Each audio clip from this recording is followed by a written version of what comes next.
Hello, this is Josh Bycer from GameWisdom.com. Hope you enjoy this video. Hi everyone, this is Josh Bycer from GameWisdom.com. Welcome to today's Critical Thought. As always, first, thank you to 684 subscribers here on YouTube. Hope you're enjoying the content. And be sure to share these videos and tell your friends to subscribe. Once we hit 700, I have a little treat planned for everybody.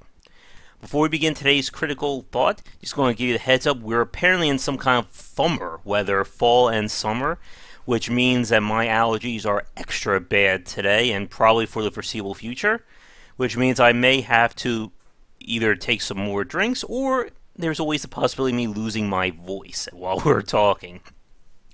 For today's critical thought, we're going to talk again about another game developer. A few weeks ago, I did a critical thought talking about Suda51 and his style in games. And today we're going to talk about a developer I'm sure none of you have ever heard of, and that is Hideo Kojima. Kojima has become one of the most prolific and recognizable developers in the industry. He has developed a huge group of lovers and haters over the years, and he is obviously known famously as the man behind the Metal Gear series. As of this year, he is now on his own, working on a new game, Sans Konami. But we'll talk about that briefly later on. Now, while I may not love all of his games, I can definitely respect them and talk about one very interesting part of Hideo Kojima and the games he's made, and that is the style or his influence that has basically become a part or a staple of his video games. And normally we don't hear that or see that too often with most games. Either it's the studio itself that has developed a brand, or it's, as we know, video games are most likely a collaboration effort, and very rarely will one person be able to do it all. But Hideo Kojima and, well, his former studio were able to essentially create games that were Kojima-esque, I guess you could say. So for today's critical thought, we're going to talk about, I think, the 4 elements that we've really seen become indicative of his style. And we'll start with the first one, and that is cinematography. I remember reading or seeing something that said that Hideo Kojima originally wanted to be a filmmaker, and if that's true, it is definitely seen in his games. Back during the 90s, and even throughout most of today, developers have always struggled with trying to make their games more engaging from a cinematic point of view. BioWare has, I think, really failed in this regard, with cutscenes that amount to people going like this. Hi, how are you doing? I am fine. I think there's a problem here. And let me get back in the middle. And I did a post about the failures of storytelling in the video game industry a few months ago. But with the Metal Gear series, there's always been that cinematic edge to them that we really don't see all that often. The Metal Gear Solid, I think, was the first game to really try to get interesting camera angles.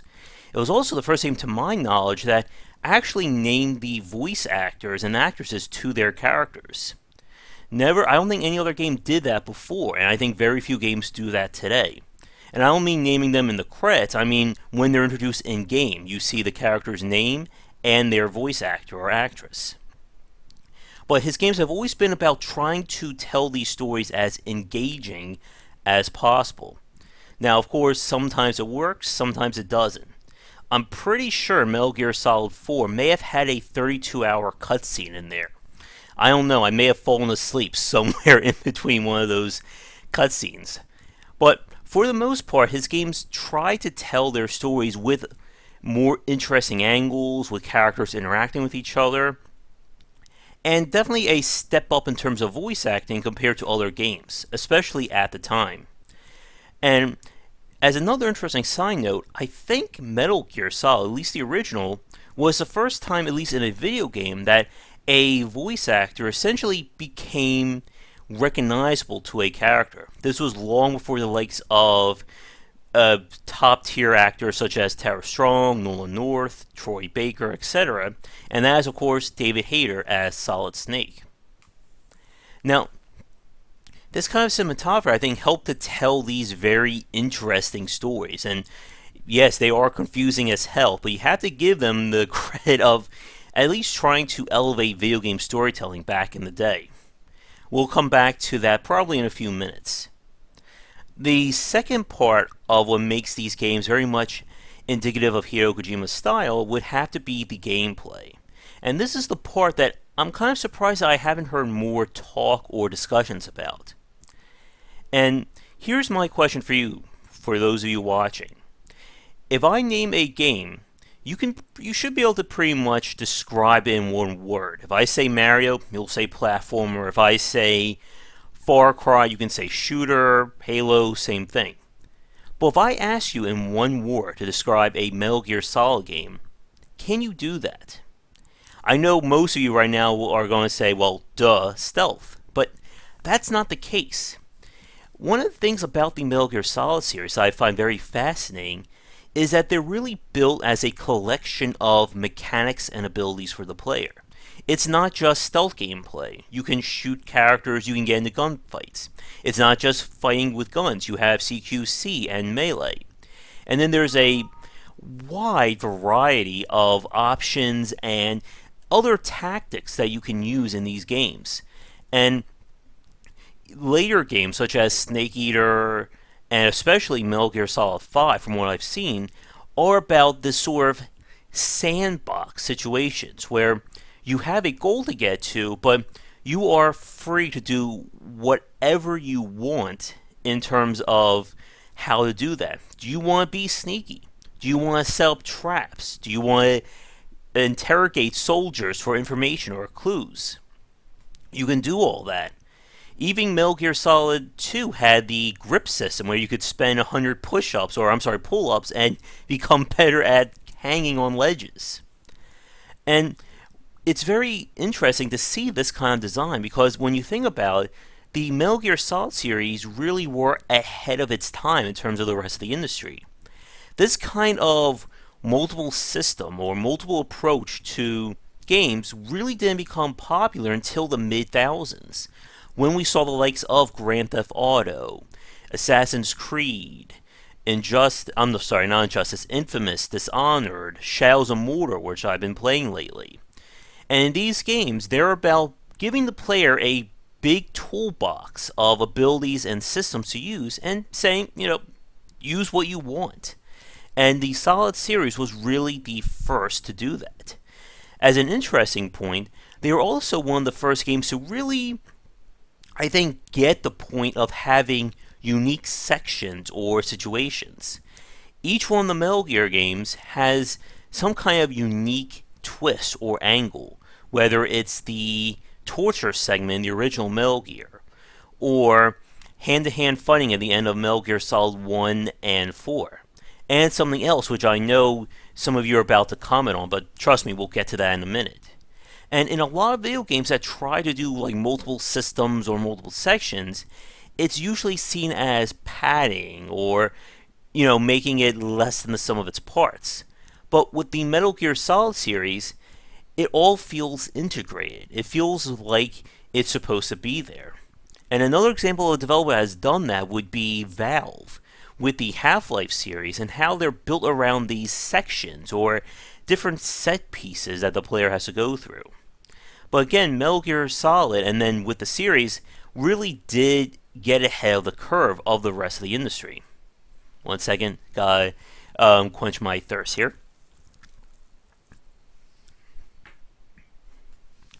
And we can talk about with the third part of the Metal Gear series, and that is the boss fights. People talk about Nintendo and Shigeru Miyamoto having that, Nintendo magic when it comes to their level designs and their gameplay. But Hideo Kojima has definitely earned a reputation for having some of the most memorable and long-lasting boss fights, I think, of any other series. I think it also goes back to the fact that the games are built around a variety of mechanics and tools. So it gives them a wide berth in designing these boss fights. And it really stands to credit that all the bosses are just such a unique situation. Whether it's fighting the boss or the end, who are two of my favorite boss fights. There's the Sorrow situation, the original Psycho Mantis, and even stuff like in fighting Fat Man in Metal Gear Solid 2. You can't say that they rest on their laurels with these fights, as they're always unique and interesting. And it really sets you up to get excited when it's time to fight them. And it goes also back to the cinematography and the storytelling. It's never just a boss appears. You have to talk to them, you have to learn more about them, and it becomes a very engaging fight. And I'm sure, I haven't played Metal Gear Solid 5 yet, but there's also, I'm sure, interesting fights there. Now, one thing that I also want to touch on that I hate to say that I forgot with the last section is that because of his games are built around these unique situations and almost, bag of tricks for the player, it gives them a little bit more of a timelessness compared to other series. When we talk about series in video games, usually each game in that iteration will render the previous one extinct or not as popular anymore. We see this with Call of Duty, Madden, Assassin's Creed, and even more. But because the Metal Gear series focuses on different mechanics and situations, it gives them more of a timelessness quality to them. Metal Gear Solid 2 is different from 3, which is different from 4, and so on. And even with their PSP entries, they are entirely unique affairs. I really enjoyed Peace Walker, for instance. And then we have the Metal Gear Acid series, which is literally Metal Gear with CCG mechanics. And there really is nothing else like that. And I think it goes back to what they describe as the Metal Gear Solid SOAR mantra: tactical espionage action.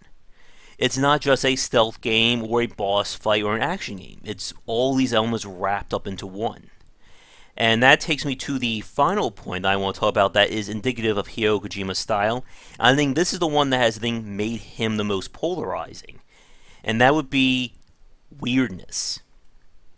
Even if you are a huge fan of the Metal Gear series, you can't deny that there's always these little weird elements or quirks that have been, hidden and sometimes made full-blown apparent about his games. And we can look at just about every Metal Gear game as, weird examples of this. For instance, in the original Metal Gear Solid, there was the cutscene that had Otacon talking about his love of anime. We got to watch a few minutes of anime there. Metal Gear Solid 2 and the infamous Raiden sneaking around naked section in the end. And I didn't know you could do a cartwheel without using your hands. Although I don't think I ever want to know that now. The story insanities that happen with cloning, nuclear disarmament, the Lula Lile Lo, I think I pronounced that right, the whole Sons of Liberty conspiracy, and even more.